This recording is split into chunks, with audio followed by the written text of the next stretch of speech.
about it. I knew that it was going on, and I didn't do anything about it, and I regret it. It was terrible. I've never done it again. And so does that little anecdote from Coach Bryant's history, impugn his reputation today? No, because he owned up to it, and nothing ever came up in his career again, just like Larry Blakeney. He was at Troy for 25 years. Was there ever a hint of any kind of scandal or no, of course not. No. It's funny. You hear stories all the time about $100 handshakes after games. Boosters giving kids money and stuff like that. And you've been hearing about stuff like that for years. But when you can't shake hands anymore, how do you give $100 bills to players? Yeah, exactly. How's that going to work? And they won't even let you close to the players anymore. Exactly. Yeah, can you put a $100 bill in your elbow? Yeah. Talking about Auburn did get pretty severe penalties, but another unfair one, I think, was that the NCAA hammered Alabama a lot worse for the Antonio Langham matter. He got $2,000 from an unscrupulous sports agent, not from a coach, not from a booster, and then hid it, concealed it. He was embarrassed about it and didn't come clean that he did it. And out of that, didn't he sign on a napkin? Yeah, after celebrating the national championship. Yeah. That is crazy. And then, so Alabama after that is branded as this terrible cheating program that, everybody thinks they're paying players left and right, but nothing close to that actually happened. Yeah. It was a sports agent. You mentioned this, huge upset, I thought, because he was going up against a guy with tons of money. Jeff Coleman got beat by Barry Moore, who came on the show. I know it, and it just surprised me. I know Jeff Coleman and have known him a long time. He's a huge Troy guy. I like him a lot and everything. I would have thought, without a doubt, if you'd asked me a month ago, even yesterday, who would win that race, I'd say, Moore's worked hard, but he won't. He probably lost. He won't have enough to beat Coleman, and then I pick up. Start watching TV, and early round, I said to my wife, I said, "Can you believe it? This guy's off to a heck of a start." And what we said, I said, it must be Enterprise. That would be the Enterprise area where he's from. That must be some of the early boat there. I knew but it turned out that it was a boat everywhere. I knew it was coming because I started seeing these negative advertisements they were running against Barry Moore late in the campaign, and you never run the negative ads unless you think you have to. They have the polling, and so the Coleman's people knew that there had been a sea change. I'd say that he lost because of COVID, because typically I think runoffs are 3 weeks after the election proper, the primary. If that runoff would have been held 3 weeks after the primary, I bet Coleman does win. And, it was held 3 months later, right? Yeah. He was leading pretty heavily, I thought, when it went into a runoff. It was 30. He had 38% of the vote, and Moore had, I think, 21%. The lady that he raced against had 20%, so it was very close that Moore even got in the runoff, and then it just flipped. He won 59% of the vote to 41% for Coleman. That's a huge. It was like an Enterprise and Dothan deal, Of course. I'll tell you what it's like. It was like the difference between the first half of the Iron Bowl and Cam Newton beat Alabama in the second half. Don't even talk about that. I was sick with the flu for a week after that game. Well, we got a lot to talk about today. The game isn't over at halftime. And I'll tell you what, I'll never forget that game when Ingram's going in for a touchdown, and the Auburn guy knocks the ball out of his hand. It would have been 31-0. And it rolled out of the end zone for touchback. I was in that corner of that end zone with Carrie. We hadn't got married yet, and I took her to that game, and I saw that ball just rolling down. It was like 5 inches from the sidelines, and I kept saying, "Get out of bounds, get out of bounds." Exactly If it would rolled out of bounds, it would have been Alabama's ball, and Alabama probably would have won the game. Alabama had to block one guy that game, Nick Fairley. He was the SEC Defensive Player of the Year, and they still could not block that guy. Not many people. But the worst guy in the world though was it Fairley, who had to block who was in front of Fairley.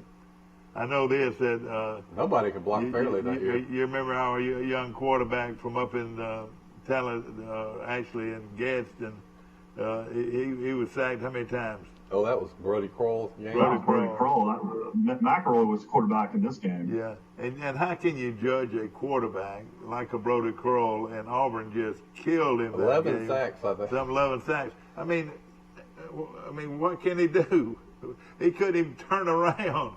I mean, it was like nobody was in front of the. If you could go on the time machine, you'd have to tell Coach Hewlett, listen now, you're going to have to run 2 tight ends on both sides, and you're going to have to keep all your backs in. So you're only going to have one receiver out on the pass pattern, and you better make it a short pass pattern. Yeah. I don't think Saban will ever come out and admit it, but that had to be the most underachieving Alabama team he ever had, because, I mean, you had Julio Jones, you had Mark Ingram, you had all those guys on defense, you had McElroy. They had just won the national championship. They turn around and go 10-3 that year. They lose at South Carolina, at LSU, and then blow a 24-point lead against Auburn. They were blowing out the best team in football that year. Auburn won the national championship. Yeah. So that tells you right there they were the number 2 team in the country. And then you look at what they did to Michigan State in that bowl game. There wasn't a better team than Alabama. I'm going to tell you a little undercover on the. But they lost 3 games on that Auburn win. Alabama's cornerback, what is it, safety or corner, that could not even lift his right arm? Yeah, safety, Mark Barron. Why didn't Barron go to one of his coaches and say, Coach, don't get me out of here. I can't even lift my arm. How could he defend those guys? It was like a guy with one arm is trying to defend the guy on the corner. Well, we're Alabama fans, so we look at it from the Alabama perspective. But, Auburn, they didn't give up. They got 2 players back, remember, at halftime that were suspended in the first half? That's right. And that was a team of destiny, man. Yeah. That was a great team. Cam Newton is a once-in-a-generation player. He made some passes in that game, and I was there, and I just said, wow. Okay, ladies and gentlemen, we're laid back here. We talk about a lot of different things, and, of course, the information about Larry Blakeney was written up in what? The Auburn fan website. AuburnUndercover.com. And it was not a negative thing against him at all. No, it was that was really just a small part of the story. It was a very nice opinion of Larry Blakeney in that article. Well, would you say? As I posted on Facebook, Coach Blakeney called him when Coach died to get his thoughts on that, and I bet he talked to us for an hour on the air, and he went into a lot more detail about his life and career, how he ended up at Troy, how he ended up at Auburn, than is included in this story. Yeah. Our segment was better than Philip Marshall's segment. We could get him on the air here, but I'm gonna let him sleep this morning. One thing about Larry Blakeney it's basically endorsing him for the Hall of Fame. That's what it's all about. He's up for the College Football Hall of Fame, which he should get in with 178 wins. Well, I tell you what, I hope he does, and I'm gonna sure be there to congratulate him. What a great guy Larry Blakeney was and is, and what he did for Troy, you could write a book about. Great coaching and great people. Well, just think of the people, Mike, he brought in here through his football program. Let me ask you, Mike, you were there right at the beginning. You were probably privy to all these conversations about let's go Division I. Yeah, you and I was very Mr. Beard. Everybody knows that Ben Beard was the mover. They had a bunch of secretive meetings. Well, all right, so they did it. That took a lot of courage. But it it could have fallen on its face and not worked except for one thing. The football program excelled. Yeah. And that's due to Larry Blakeney. And you brought in a guy that was liked by everybody. I mean, now don't think he's not hard-nosed, because he was hard-nosed as he can be, too, because he talked about meddling from the day's words. He said, we don't want you meddling. But what a great guy and a great coach, and what he did for Troy. And what he did, though, he promoted Troy very well, and people like Larry, and a lot of Troy supporters. There were Alabama and Auburn folks that kept up with Troy and promoted them and supported them because they liked Larry Blakeney so much. Yeah, he was always great with Alabama people. You know, he got Oh, Auburn yeah. in his blood, but you know he didn't offend Alabama people at all. Not at Well, all. he mentioned in the article he grew up in Gordo. Yeah. He grew up in Gordo as an Alabama fan. How many times have you heard me say this? And gosh, I might even get emotional about this a little bit. But how many times did you hear this? You know, during all of this problems that Larry had to go through in that over the years, you know, and of course he's been very, very loyal. Larry Blakeney's a very loyal man to his friends. And but Mike, how many times do you hear me say that if Larry Blakeney was to go up to Auburn Saturday and they introduced Larry Blakeney, that he would get a standing ovation? And he did. Didn't that happen? Didn't that happen when he got announced? That's what I'm saying. That's what I'm saying. Exactly. And I said that all the way. The Auburn people loved Larry Blakeney. And Well, he was on the assistant. The Troy he people loved Larry Blakeney. He was a key assistant with one of the best runs in Auburn football history. In fact, let me ask you this. Mike, this is a crazy man talking. What if Larry Blakeney ran against Tommy Tuberville? I believe Larry Blakeney would have beaten Tommy Tuberville in the race. You know who would have beat him? Who? Dr. Jack Hawkins Jr. Well, he's pretty good, yeah. But he thought about running for governor, and then he would have probably won that. Mike, he made the right decision not running. Yeah, would you love to hear the results of this? So Larry Blakeney running up against Tommy Tuberville for the Senate seat.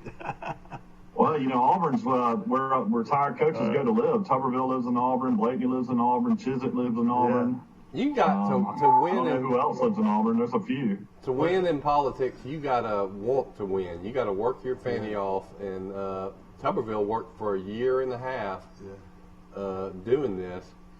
I don't think Coach Blakeney would have cared about running for office. And I mean, Tuberville is 65 years old. He's got all these places at the beach. I mean, why would you want to get in politics at 65? It's an ego thing. Ego, Mike, and he don't think he doesn't have an ego. Most all great people have an ego. I'm gonna tell you, you know, Tuberville's a good guy, but I mean, he wasn't the guy that'd be the first guy you'd want to be on your team. I'm telling you. That's just my opinion, but you know, he evidently had still a strong Auburn background. He talks well, and he's, you know, he has some charisma. I watched his acceptance speech last night. I predict when he gets to the Senate, he'll make a name for himself in a hurry. Don't ever forget when I said Auburn people support Auburn people. It's like a Marine supports a Marine.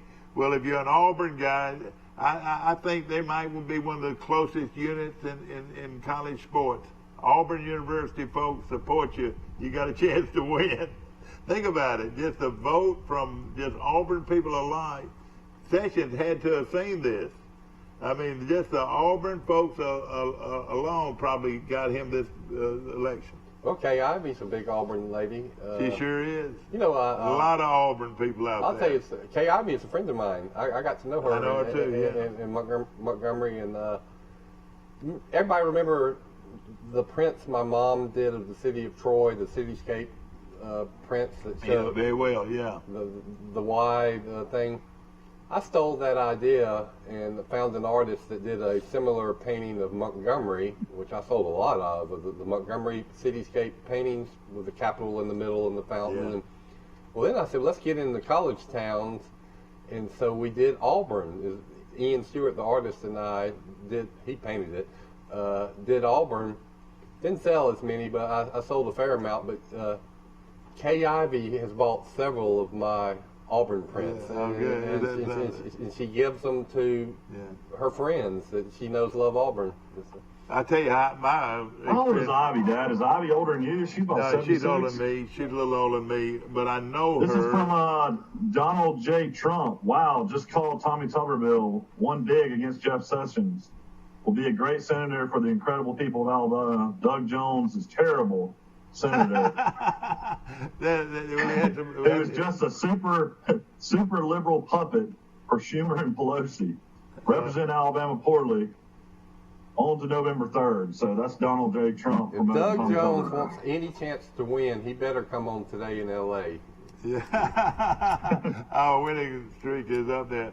You're exactly right. Barry Moore came on out of the blue one day, and he won. Yeah, he just drove up and by himself. I like Barry Moore, but when you ride down the road and you see a huge 18-wheeler with a picture of Coleman on it, they were all over the state. I mean, all over the area, and gosh, you just say, how can this relatively nobody politically? He has been good to Troy, and I got a connection to Coleman.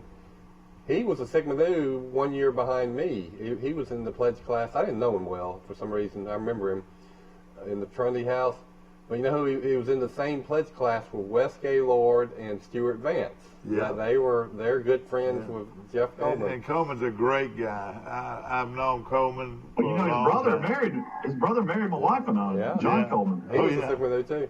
And he comes from a very wealthy family. Now, what's the name of that big truck line? It's not Coleman. No, not Covan. It might be. It's Covan. Yeah, Covan International. They moved me twice in Birmingham. Yeah. Covan International is one of the largest moving van companies in the world. And I found out how he made huge money is he seems to have had contracts to move military people. Which they're moving every 2 years. So if you get the contract to move Army and Air Force people, you're going to do okay. I worked for Thompson Company moving van service right here in Troy when I was in college, and some of the guys, Terry Butts was one of the guys that I worked with, and there were several guys from Enterprise that worked for him during the summer. But we would go to Fort Rucker and move Fort Rucker people in and out all the time. And right here in Troy, Thompson. That was a big, good, successful business, and got a lot of those. And then, of course, Coban probably got the majority because it was right there in Dothan. And we're talking about Fort Rucker, which is right there at Ozark and Enterprise. And and another thing too, and I'm not saying that Moore won't support Troy University, but Coleman was a real Troy supporter. I think he was on the board, didn't he? Yeah, I don't think he was on the board of trustees, but he's on several foundation board memberships and so forth. And I always liked him. And I think Barry Moore went to Troy for briefly. I hope this is not. I'm sure he's been hit very hard by this. Talking about Jeff Coleman. But he'll be okay. But that's what I'm saying is he's got a great family and a lot of people that love him and care about him. Well, as he said in his nice, gracious concession speech, he got in the arena. Most people are not willing to try it, and he tried it and gave it his best go. And to tell you a little bit about him, he came from out of the blue and almost won. I don't even know if he's a college Troy graduate, but he might have graduated at Alabama, but. He and his family have, not too long ago, have given Troy a big building there on campus of business school. I've heard he's been very, very good. And very strong Troy supporter, and hopefully he'll. Well, he might. Who knows? He's young. He might. Usually, a lot of candidates, they run the first time, they don't win, but they get out there and get their name recognition. Who knows if he wants to run again? But he could. Yeah.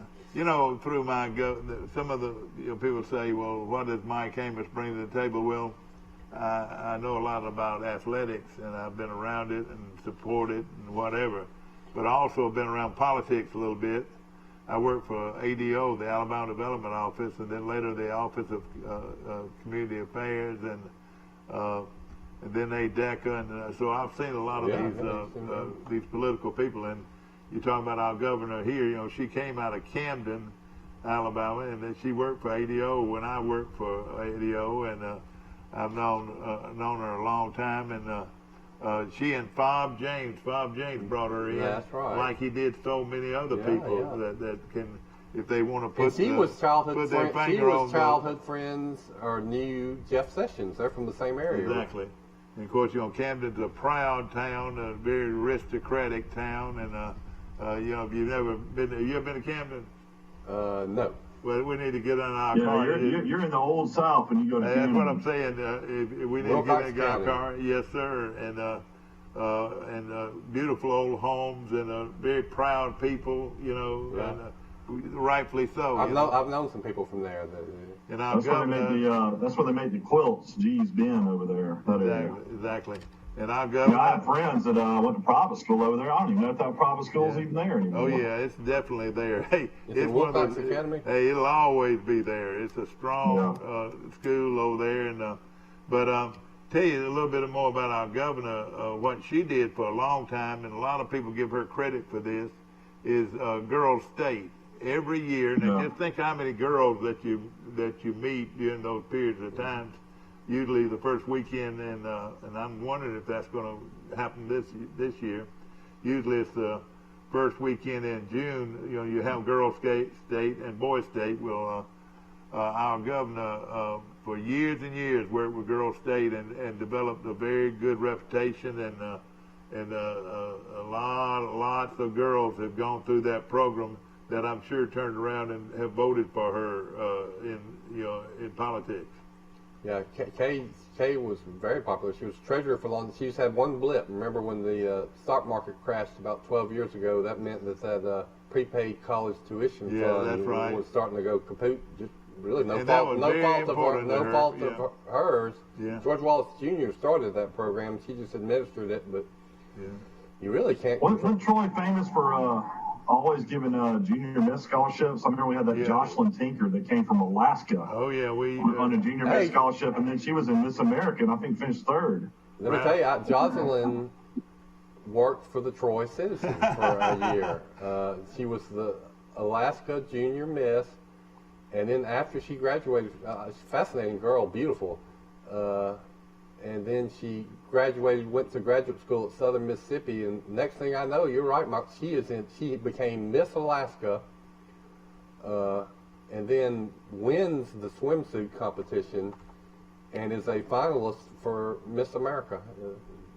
Jocelyn, a lot of people in Troy remember Jocelyn. Ralph Adams brought that program to Troy. I feel like and then see Troy's pageant, the Miss Alabama pageant or Miss Troy pageant was one of the strong pageants in the state every year that would be in coordination with the Miss Alabama contest every year in Birmingham. And Troy really gained a real good reputation for putting out, very nice contests, beauty contests, and of course, leading up to Miss Alabama. And then, of course, Miss America. Didn't they give a full scholarship to every state winner, junior miss? And so there were a ton of state junior misses that ended up at Troy. And I think Troy got a real good exposure. They all knew how to do that wave. What's that pageant wave? How do you do that? But the junior miss does not call themselves a pageant. You'll get those people mad if it was it was a scholarship program. Yeah, no question about it. That led up to the Miss America. It was all a part of Miss America's program, and then there was another girl that was a Troy graduate that finished second, I think, in Miss America too, Fernandez or something. Yeah, that's right. Rebecca was friends with her. Yes, exactly. I remember watching that on TV when I was a kid. Oh, she was a great role model for kids, and Rebecca just loved her to death, and she helped with Girl Scouts and so forth. And I'll tell you, I got a story about her. I was the co-editor of the Trojan Miss newspaper with Ed Black. Yeah. Barbara Swisher ran the journalism program. So we assigned stories, and she was Miss Troy, won Miss Alabama, went to Miss America. Hey, that's a story.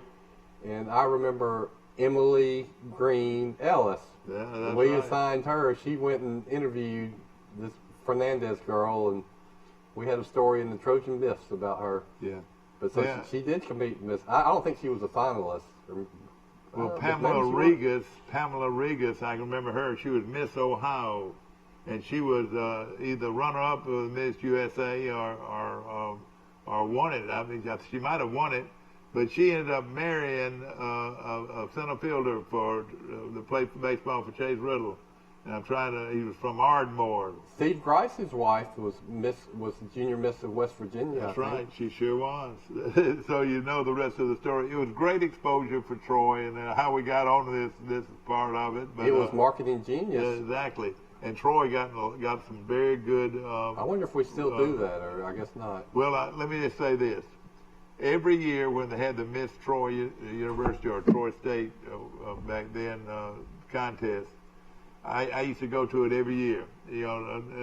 None of my children or my wife ever went with me. I always went. And Bob Howell emceed it. And Bob Howell emceed it. You're exactly right. There'd be 35 to 40 girls competing, and it was a 2 or 3 day event where they had to go through all the interviews and all that, and then they would have oh man, this guy's gonna get my vote for Employee of the Month with this good, delicious Hill and Brooks coffee, and also Premier Dodge, Chrysler, Jeep, and Ram trucks.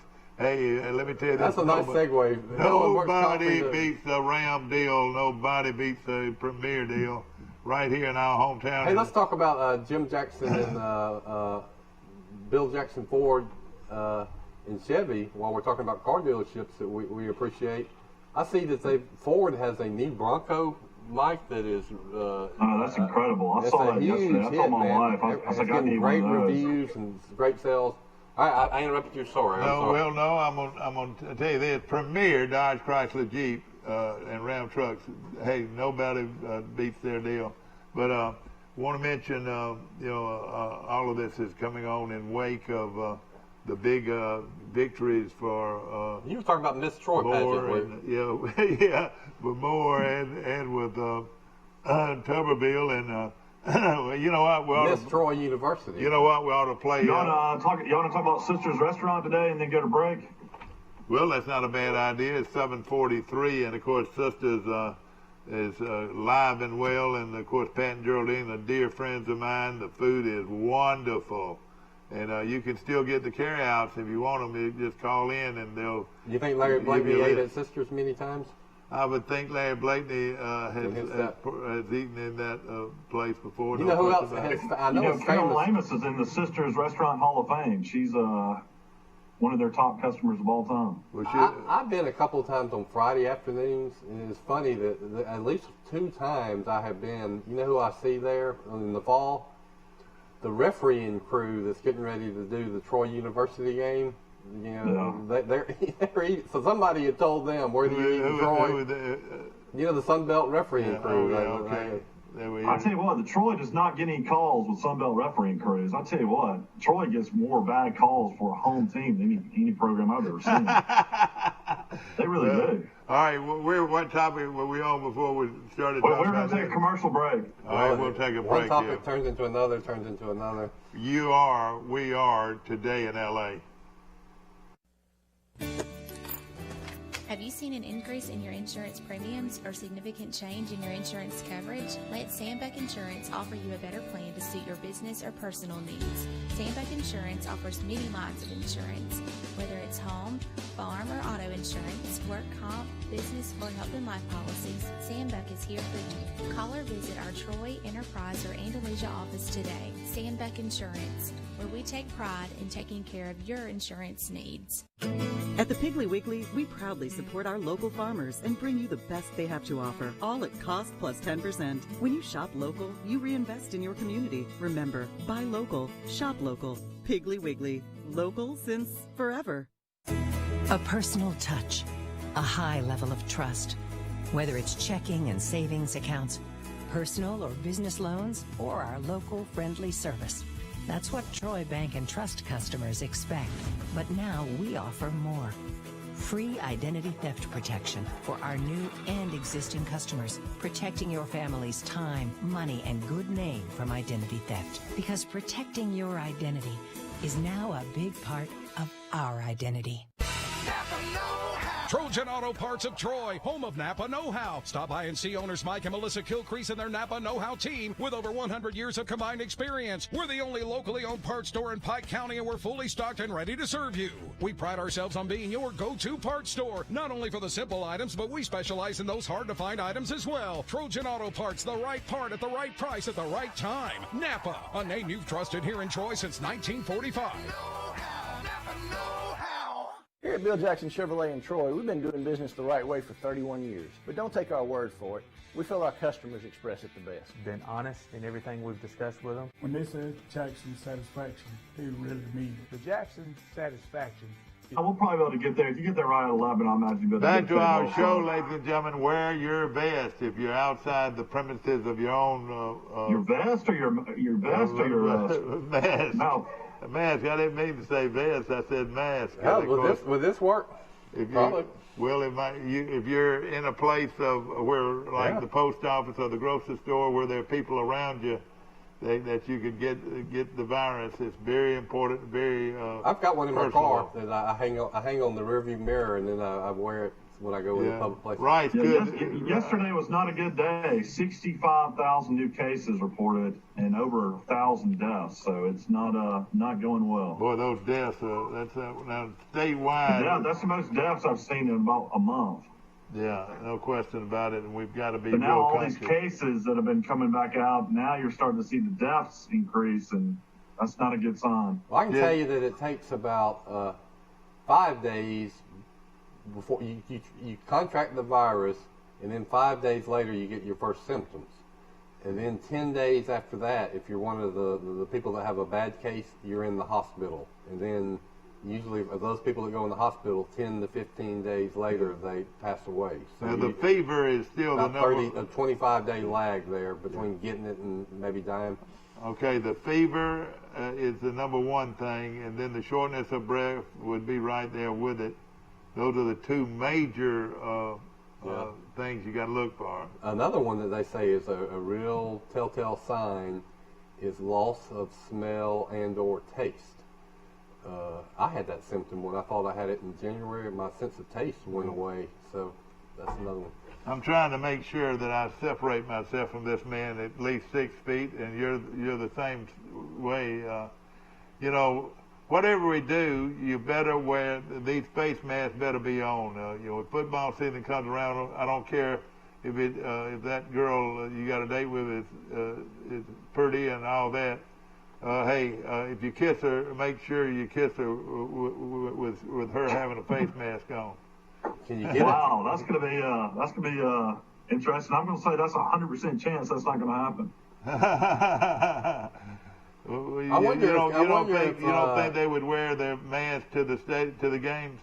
Don't you? You wonder if kissing? I thought you said for you to kiss your date, both of y'all need to wear a mask. What I'm saying is you need to have your mask on either way. Have people foregone kissing during this pandemic? Do we know? And of course, it's covering up for a lot of pretty faces, including mine. Everybody's wondering who is behind that guy with the blue sweater on.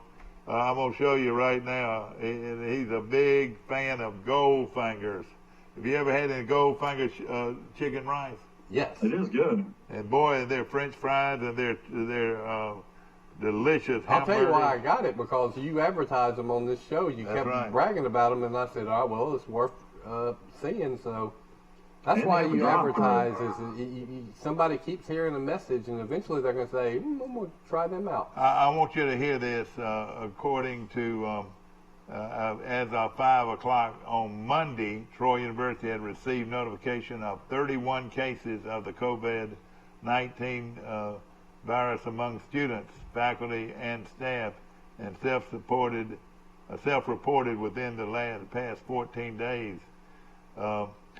There's reason to be concerned. Pike County added 11 new cases of the COVID-19 overnight, bringing the total cases confirmed to 491. Alabama added, this is scary here now, Alabama added 1,673 new cases overnight for a state total of 56,441 cases. That's according. Well, as Mike said the other day, you don't know how many of these are asymptomatic. They never report. I'd be very interested in that. You know, some say 40%, some say 70%. So the half at least probably that have the virus don't have any symptoms. But still, it's alarming when the number of cases keep going up. Yeah. You know, it makes you wonder though, like, everybody's saying that they're coming out with this, you know, the case is 65,000, but then sometimes you're hearing different things that they're reporting the same people again each day. I mean, it's so hard to figure out what to believe now. You don't know what to think anymore. I've got so many friends now. They're just like, I mean, we've been through this long and we still haven't gotten it yet. We just assume we're asymptomatic, even though they don't know for sure. But I mean, it's just hard to figure out right now. Like yesterday, you know, the Red Bar opened back up and we went down there. And great, and of course, this is a huge event. It's going to be packed for months and months and months. And we're talking to the owner, Ollie, and you can tell he's like so sad. He's just like, this isn't the way we wanted to do this. None of my staff has masks on, none of them have gloves on, and it's just like it's one of those type things. You know, they had the opportunity to wear a mask and wear gloves, and right now we're just we're not doing it. Let me ask you a personal question, son. Did you have your mask on?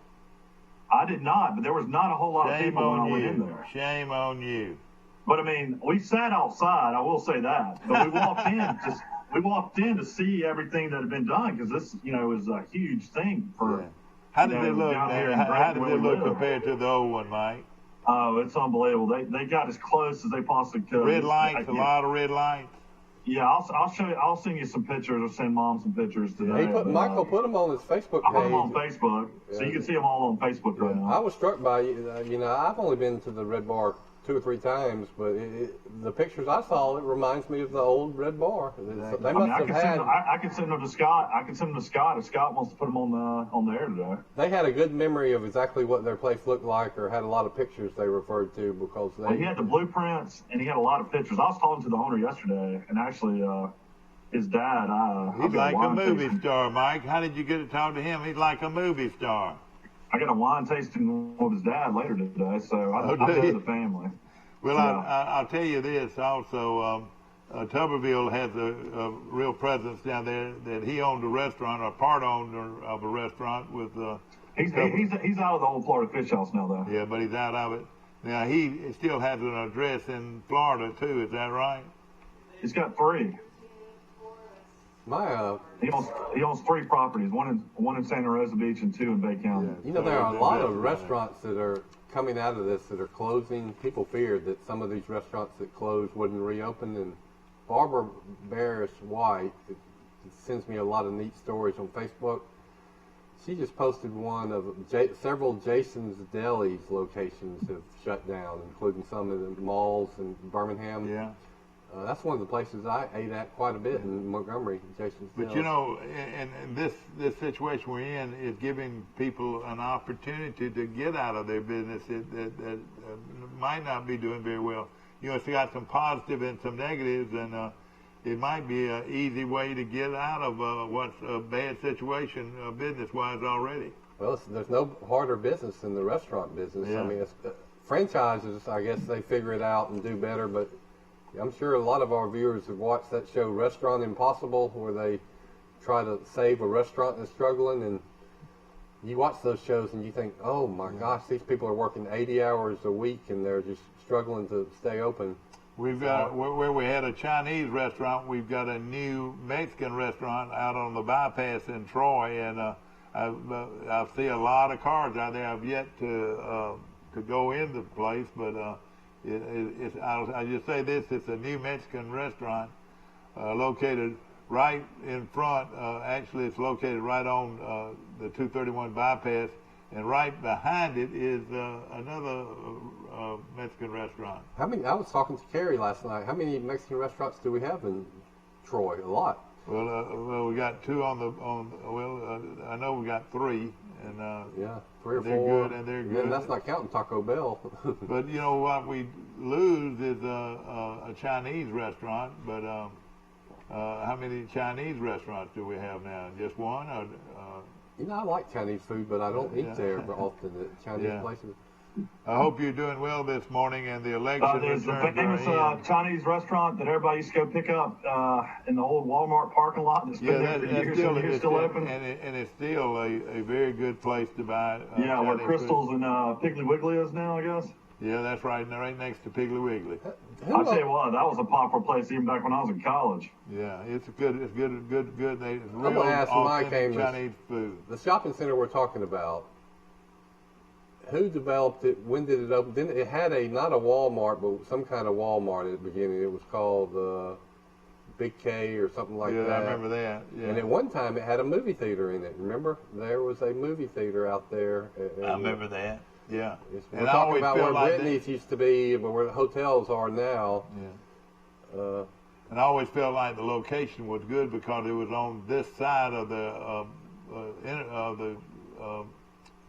bypass. You know, a lot of people did not want to go out on the bypass because of the traffic, and it's worse now than it was then. But they had a Winn-Dixie there in that. Yeah, they had a Winn-Dixie forever. And it was an excellent location because it had 2 or 3 different ways you could get there, both north and south, and you know, and still not have to go out on the bypass. My dad developed out there. You know, where Ruby Tuesdays was a Gulf station that became a BP station. So yeah, and that was his best gas station. It pumped more gas than any, but yeah, that is now where Ruby Tuesdays is. Anybody that has neuropathy or has what I call cold feet, there's a great article. I'm in that category. I am too. I'm in the cold feet category, and it's got some great advice, and it's on Wednesday's Montgomery Advertiser. You might want to get a copy of this. All of it relates to this, and I think this is something I'm going to really look into. That's an ad. That's actually a page. It's an ad, but it's got some very interesting information that I'm not getting anywhere else, you know. It's a big issue. I get in that. If you ever had cold feet, let me tell you, and everybody said, well, put on some socks and put on 2 or 3 layers. And listen, it still don't help. Cold feet are cold feet, and it's miserable at night. I've always had cold feet. Have you really? Cold hands. Did you have to get up and walk around, or what would you do? Sometimes you have tingling in your feet. Yeah. It runs in my family. My mom and dad had it. Feet, but I have like soreness in my knee, my left knee. Yeah, that sounds like a little arthritis could be coming in there, you know. Yeah, that's starting to hurt. I want to mention Alabama got a 4-star linebacker out of Texas. Alabama continues to recruit great out of Texas. He's a 4-star. His name's Kendrick Blackshear. He chose Alabama over LSU and Texas A&M. Big linebacker, 6'2", 245 pounds. Committed to Alabama. You know, I see articles everywhere. College football in real trouble. Was one of the headlines. Auburn football or Alabama football ready to return. Several different columns today. As of right now, how do we stand, Mike? Right now, the SEC has not made a commitment. Yeah, the SEC and the ACC have come out and said they will not make an announcement until late July. I think the same thing with the Big 12. Right now, you just got the Pac-12 and the Big 10 that basically are just complete conference only. And then basically Troy and the Sun Belt and all the smaller conferences, the MAC, Conference USA, the Mountain West, they'll all have to just make decisions when everybody in the Power 5 makes decisions. Because that's going to affect their scheduling tremendously. You know, it'd be interesting to hear Brent Jones or somebody from Troy's athletic department, if we could get them on this week and just kind of get an idea of what's going on. You're exactly right. Don't you think it's a possibility that it's going to be hard to get even 10 games for Troy? Don't y'all think that's Yeah. Troy is in a really tough situation. You hope that maybe they could pay Arkansas Pine Bluff to at least come down for the opener. But they're saying now, when I was reading articles yesterday, that there's a good chance, you know, Max was talking about the season starting September the 12th. I'm hearing now the season might not start until October. So and I think the further they push October, it back, November, you might play a couple weeks into December.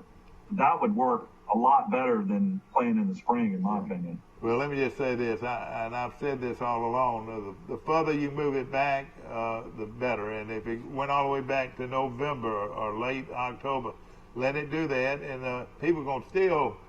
It's going to still be very attractive to football fans everywhere. Then after the first of the year, bring on basketball, like maybe in February. And have February, March, April to play basketball and go through your playoffs. And then at the same time, go around April, start college baseball and let it run through the 1st of June. You can get all those seasons in, just push it back a little bit, and I bet you our figures and that are so important will be better. And will be better. And I'll tell you what, they can't get any worse. What I'm saying is, you're right, no question, and we're going to have a problem either way. You know what, though? I have got an original thought. 3-point-something million Americans have had COVID. That's a huge number. That is. But think about this. There's 331 million Americans. That means 328 million Americans have not had COVID. That's right. At least they think they have not had COVID. Yeah, so you know what I think? I think that those numbers are 10 to 20 million at least. I think that there's been at least 160 million Americans that have already had it. But I agree. Well, do you really think that it could come back and you can get it twice? Yeah. That's horrible news if that's the case. Yeah. Well, if that's the case, we're in trouble. I think it's happening right now. If that's the case, if there's no vaccine, I mean, we could be dealing with the same thing next year. Well, I'll give y'all this. It's been published that I'm looking hard into the outbreak on the USS Teddy Roosevelt, the aircraft carrier that had that well-publicized outbreak that got the captain of the ship fired. Yeah. Well, they tested everybody on that ship with a swab test. Then they gave them antibody tests later. They got off the ship in Guam, and everybody recuperated. Well, then the ship finally got another mission, and what they call it, left port, disembarked not too long ago. Before they let everybody back on the ship, they had to test them again to make sure that they were still negative. 14 of these sailors who had already tested positive were presumed to be recovered, tested positive again. So, I mean, that tells me that these people are likely reinfected, had it a second time. And one of the things we did that I think will go down in history as one of the worst mistakes we ever made was to stop in Vietnam. Didn't they have a? Oh, stay tuned. Yeah, you're right. That's and they did. A lot of the it caused a lot of the movement of the virus. Well, here, I'll break my scoop. What I'm researching, it's not proven. It's a hypothesis. That's right. That ship left San Diego on January 17th. Had a port of call in Da Nang, Vietnam, March 5th to March 9th. So the speculation is the sailors got the virus from getting off the ship in Vietnam. It came on the ship from Vietnam, which maybe it did. You don't know. Yeah, they have some buts. You're right. But my research into this study leaves open the very strong possibility that several sailors had that virus when that ship left January 17th. They tested positive for antibodies, and these sailors that tested positive for antibodies, they filled out a questionnaire and said when they had their symptoms. 2 of them that tested positive for antibodies said their symptoms were 99 days before they got their antibody test. They got their antibody test on April 20th. Go back 99 days, that's January 17th. Those people maybe were sick. So I think this hadn't been reported anywhere in the world. I think it's very, very possible that it's kind of spread silently, and it was asymptomatic in a bunch of the carriers, and eventually it hit everybody. But maybe that outbreak was already in California in mid-January and came onto that aircraft carrier. Well, you know, there's an article, and they've interviewed this doctor that's escaped out of Hong Kong. I guess Fox has interviewed her, and several other media folks have interviewed her, and she flat out said that there was a cover-up and that she was wanting everybody to know that this was definitely around in December. Cases of the virus. Before long, if this virus... You can actually read up on her as well. Hey, if we can't control the virus, we ought to just forget about college football or pro football and be more conscious of human life. And, of course, that's by far more important than football or any other sport. Well, I mean, I think you could still play baseball. I think you could play basketball. I think football is just such a physical game. Yeah, it is. Yeah, and then basketball as well. You know, playoff basketball is pretty intense as well, and you're right up on guys. And baseball, I know you could play it. And golf is obvious. You know, we've seen that for the last 6 weeks. NASCAR. You're going to have sports, but you're not going to have, maybe the ones you want to watch. I've listened to a lot of radio, and one of my favorite people is Rick Newhouse, the former UCLA quarterback. Oh, really? He's real corny. I can't get into him. Well, I like him though. I think he's pretty.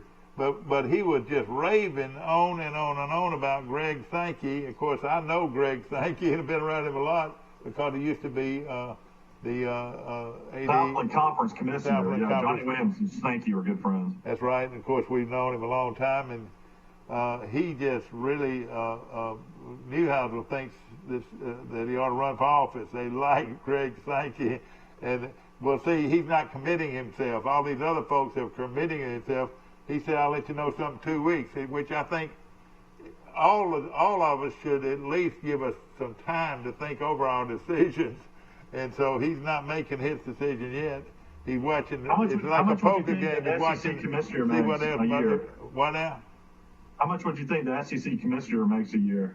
$1.5 million. He makes $2.8 million. You mean Sankey makes that kind of money? Yeah. He's a single guy. He's never been married, and of course he's very smart and he's very, very conscious of what's going on. And of course, SEC still, I think, holds the trigger or has a finger on the trigger over all these other. As the SEC goes, everybody else goes, and then as we all know, follow the money, and it's ESPN and Disney that have the money. All right, Scott's got the Red Bar picks ready to go if y'all want to see them. Okay, let's hear it. Ladies and gentlemen, only on Troy Cable will you see this. And there the Red Bar had a soft opening yesterday, and they'll have their grand opening today. These are pictures from Graydon Beach. There are two of my grandchildren right there, along with my daughter-in-law, Lee, and Mike's wife. Was the Red Bar gray before like that? I guess so. Yeah, that's right. That color, yeah. And see those red lights were in the ceilings? And Mike, it does look a lot like the old place. Yeah, it's amazing how close they got it. Did they have to move their tables around because of the COVID-19 virus? We got there before they had just light appetizers, and there was a few people in there. They were going to have a limited menu for dinner, so I don't know how it was at dinner. We got there around 3:30 in the afternoon. Did y'all eat? No, we just went down there and had one drink. You'll see my Bloody Mary at the end. Oh, okay. Well, I tell you what, it's a wonderful place to eat. I promise you. Those are great pictures, Mark. And it sure is, Mike. Now, was any of the bands there playing yesterday? No. We went there, for the soft opening. We were able to walk around. It was great. We were there before all. Where did they get all this signage? My goodness. He goes to tons of thrift stores and tons of flea markets. He gets all kinds of stuff from all over the Southeast. His dad's real into that. He's real into it. Is this the Barry White sign? The Barry White is the famous bathroom that used to have Waylon Jennings' picture on it. That's now Barry White's. Here's the men's bathroom that at one time was almost wide open for anybody to see. I remember that. I do remember. Yeah, that's one thing. I couldn't go in and take pictures of the bathrooms. That's what everybody was asking. Okay.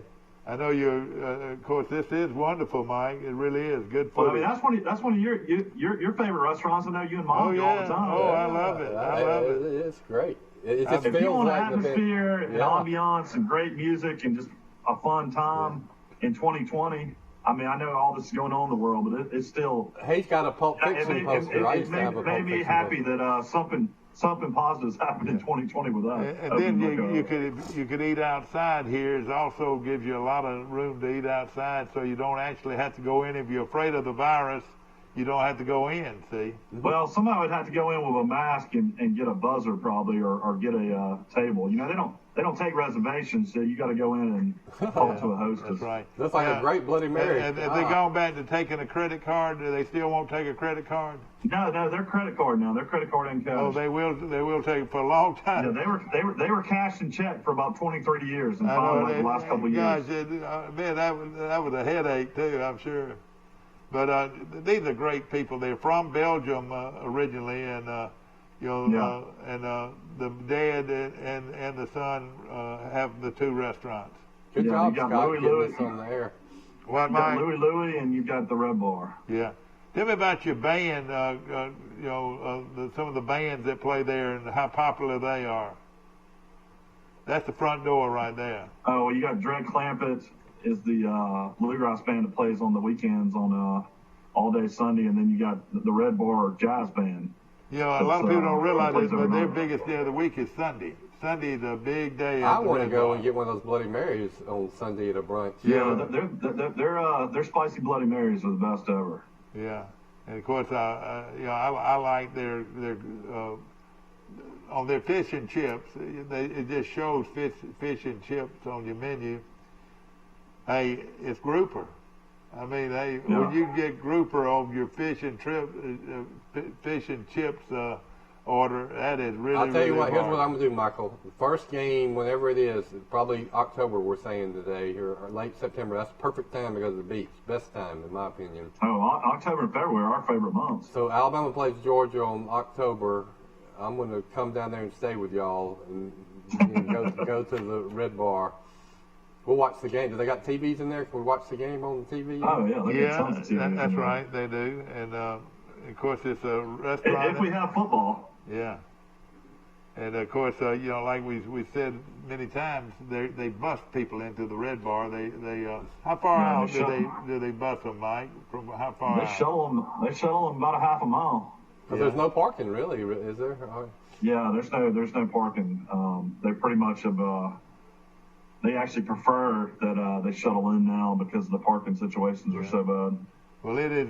And that is how far from your house? That is probably 250 yards. I think they're two real outstanding Maybe places 200 to go on the Gulf, the West, in West Florida, from let's say from Pensacola all the way to Panama City. There are two real good restaurants that are very popular. They're not necessarily restaurants, but they're gathering places. Name them.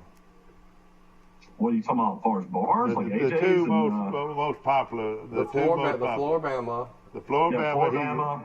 The Red Bar. Floribama's huge, and then there's a place in Pensacola and Destin McGuire's Irish Pub's real popular. Yeah, that's right. And but those three And would then, be. and then you got AJ's, Lucky Snapper. Of course, you got Captain Anderson's. Everybody wants to go to. Yeah, exactly. And of course, if you. When I was in high school, it was everybody wanted to go to Shuckham's Oyster Bar. Is it still around? Yeah, Shuckham's is still open. I passed it the other day. Michael and all my children know Shuckham's very well.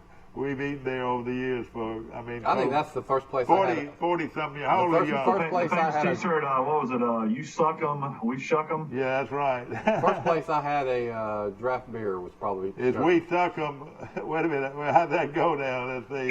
You gotta be careful when you say it. Yeah, no, it's we shuck 'em, you suck 'em. Is that right? Yeah, that's it. Yeah. Yeah.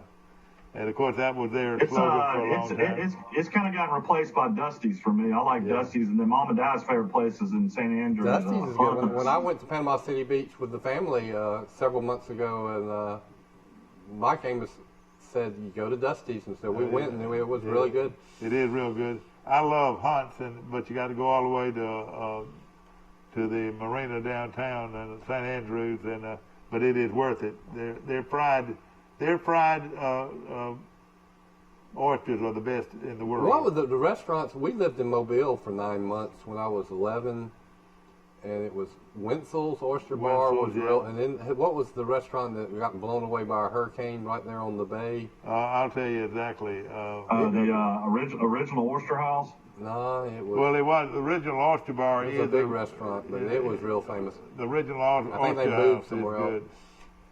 But Palmer's. No. Palmer's had a restaurant there on the Causeway for years. Was wonderful. And Russo's, no. Well, Russo's is a big name in Mobile for seafood. Really wow! Good. You know, when they catered the bowl game in the Troy alumni tent, that was amazing seafood. Who is that now? Russo's. Oh yeah, Russo's is wonderful. It really is. Oh my goodness! Mobile has some great restaurants. Yeah. Mobile's a great place, no question about it. Mobile is different. I lived there, and it's different than other places. We're going to take a quick break. We'll be right back. A personal touch, a high level of trust. Whether it's checking and savings accounts, personal or business loans, or our local friendly service. That's what Troy Bank and Trust customers expect. But now we offer more. Free identity theft protection for our new and existing customers, protecting your family's time, money, and good name from identity theft. Because protecting your identity is now a big part of our identity.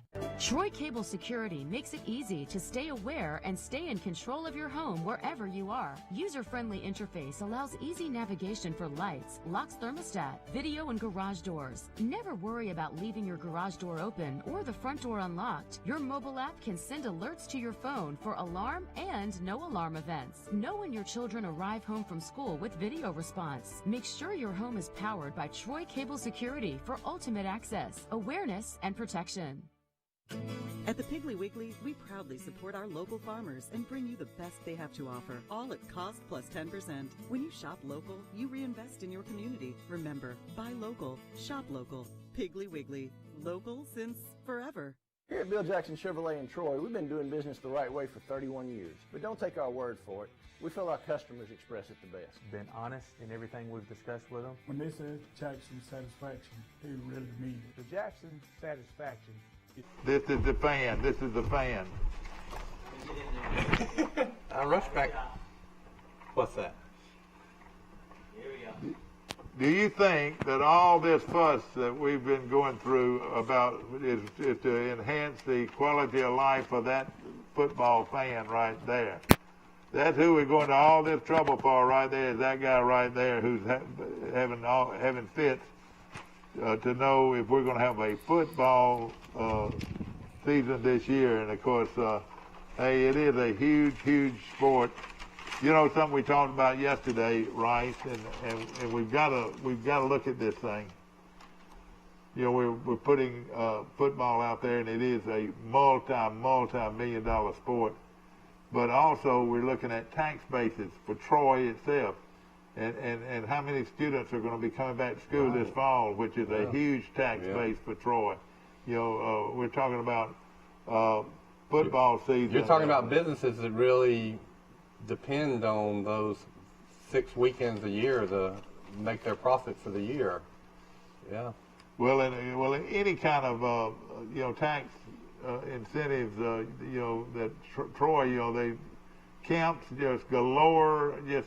Just think of the numerous businesses that have been enhanced every year by products that Troy brings in. And then the sales tax that all these cities are bringing in is going way down. We don't know the figures, but cities and counties and the state, hammered. Well, and then that revenue is going into the state coffers, county coffers, and city coffers. Well, it used to be going into it, now it's not.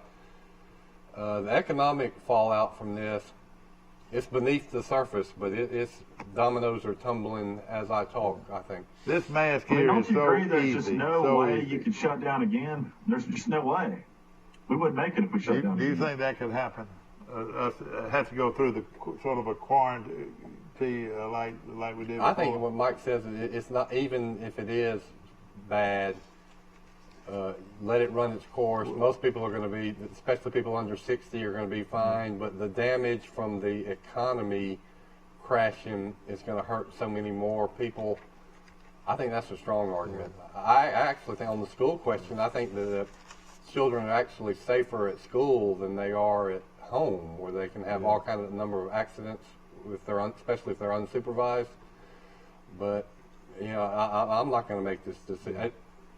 Fear is a powerful thing, and if people are afraid of this virus, they will shut down again. And then what was our motto a long time ago, Rice? Was our motto? Yeah, that was a good one. Don't be scared, be prepared, or what was it? Yeah, that was it. And you know, it's so important to be prepared.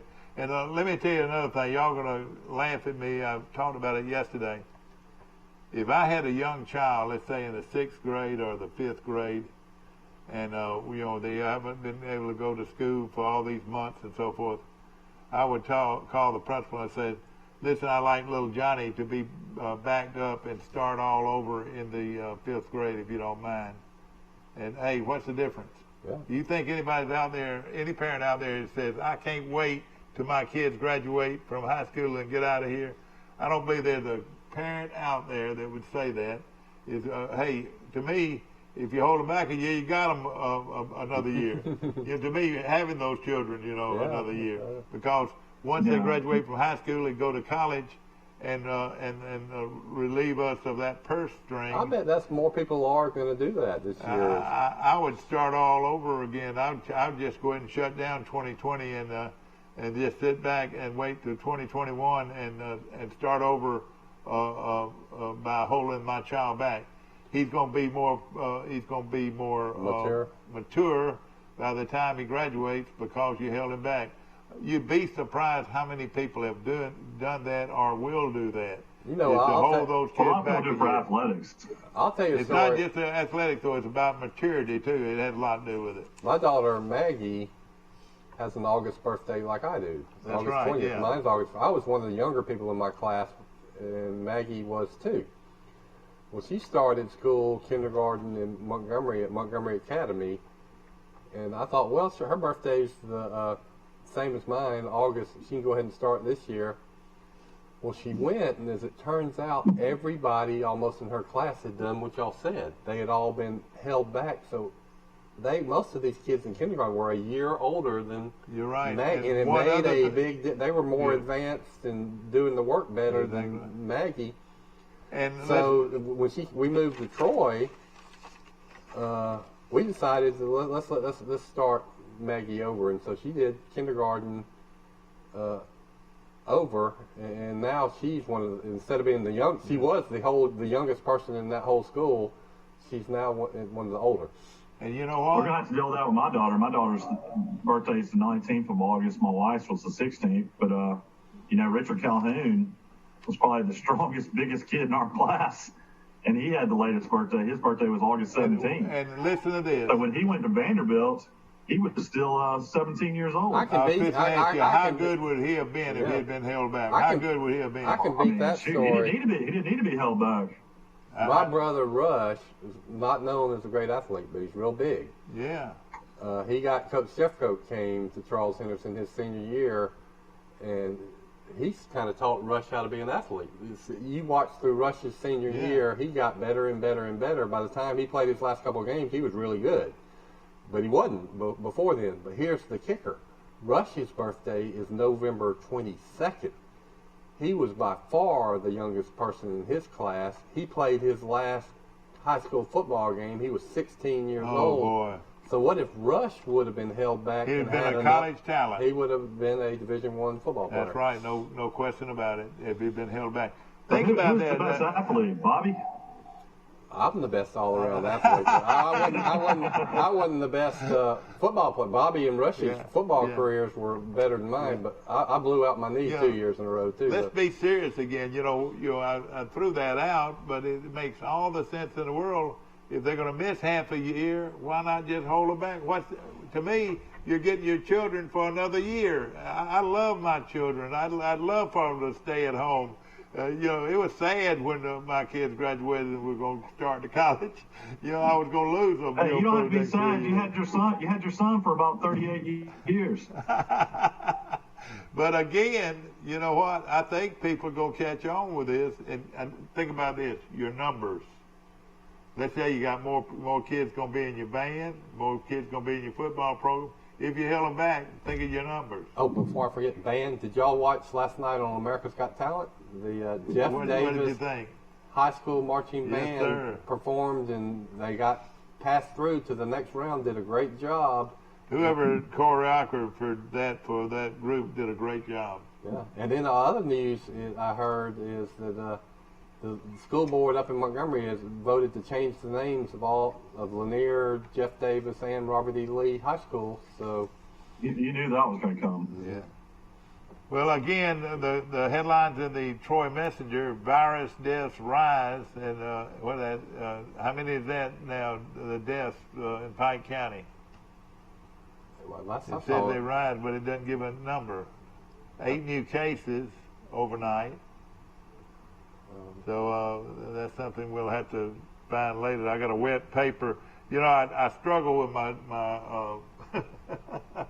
sprinkler system every day, and I get a wet newspaper every day because they don't put it in the box; they throw it in the yard. I have thrown tens of thousands of newspapers. I just wasn't just a publisher. I was a newspaper. Could you hit a driveway going 50 miles an hour?